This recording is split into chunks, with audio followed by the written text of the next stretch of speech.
Title: The Whispering Shadows. In the small town of Eldridge Hollow, the summer nights were thick with humidity and the distant calls of crickets. But that year, a peculiar unease settled over the community as the tales of the Whispering Shadows began to circulate. The stories were mostly dismissed as campfire tales told to scare children, but among the teenagers of Eldridge High, the legend morphed into a sinister reality. The Whispering Shadows were said to be shadowy figures that roamed the streets at night, whispering secrets that only the bravest dared to hear. It was believed that once you heard their whisper, the shadows would follow you, feeding off your fears until they claimed you as one of their own. The only way to rid yourself of the shadows was to confront them, breaking the cycle of fear, but none who had tried returned. As summer waned and fall crept in, the legend found new life when a group of teenagers, emboldened by their youthful arrogance, decided to test their fate. Joshua, the unofficial leader of the group, declared that they would spend the night in the abandoned Eldridge Theater, long rumored to be a haunt of the shadows, armed with flashlights and bravado. His friends, Sarah, Malik, and Emma, reluctantly agreed, eager to prove their courage. As night fell, they ventured into the decrepit theater, its doors creaking ominously as they pushed inside. The smell of mildew permeated the air, and the crumbling seats loomed like faded specters. Flicking on their flashlights, they illuminated the dust motes dancing in the beam, casting eerie shadows that seemed to stretch and sway.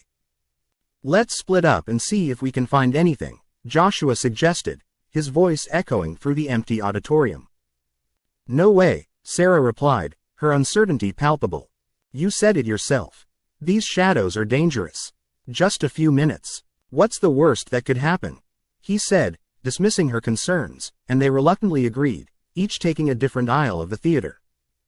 As Josh wandered backstage, he heard faint whispering, a ghostly cacophony that seemed to beckon him closer. "Come hear our secrets," the voices coaxed, swirling around him like a haunting melody. Meanwhile, Malik stumbled into the projection booth and flicked on an old film reel. The flickering images were those of past audiences, their faces distorted with fear. Every frame echoed with the motes of laughter that had been drowned out by time, a chilling contrast to the stillness that surrounded him now. Suddenly, the laughter faded, and shadows crept along the walls, their forms twisting and morphing into humanoid shapes. Malik's heart raced as he felt the uncanny sensation of being watched. In the auditorium, Sarah and Emma sat in silence, the air thick with dread. "Should we call out for them?" Emma quavered. But before they could make a sound, the temperature dropped drastically. A darkness enveloped the room, and an unmistakable whisper grazed their ears. "Join us, join us." The flickering lights began to strobe, illuminating ghastly faces that seemed to materialize in the shadows. Turned to stone by fear, they clutched each other tightly, trying to suppress the screams building in their throats. Outside the theater, an unsettling calm descended over Eldridge Hollow. Time passed, and the clock struck midnight. The air vibrated with anticipation, as if waiting for something dark to unfold. Eventually, the group reconvened. Malik burst into the room, his eyes wide with terror. "We need to leave. They're coming. I saw them." But it was too late. The whispers had grown louder, a cacophony of despair that clawed at their very souls.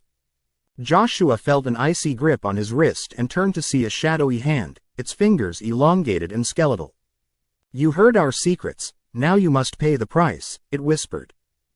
In a frantic attempt to escape, they raced toward the exits, but the shadows closed in around them, forming a perimeter that tightened with every step. One by one, their individual fears materialized, until they could no longer distinguish between reality and nightmare. Sarah's anxiety transformed into a monstrous figure that loomed over her, while Emma's regrets flickered like flames, igniting an inferno of shadows around her. "Confront them," Joshua shouted, trying to remember the legend. "We have to confront them." With trembling resolve, they turned to face their fears, voices steadying as they yelled, "We're not afraid of you." Silence fell. For a moment, the whispers halted, the shadows wavering as if they were lost. But the darkness returned with a vengeance, swirling fiercely and dragging them into its depths. Hours later, the theater stood silent once more, the whispers subdued. The townspeople gathered in worry as their friends never returned. Days turned into weeks, and the rumors of the disappeared echoed hauntingly through Eldridge Hollow, a chilling reminder that sometimes, curiosity leads to a confrontation with the dark, a price too steep for the unprepared. And from that day on, as the sun set, shadows flickered and danced in every corner of the town, waiting, watching, whispering secrets that only the brave would dare to chase.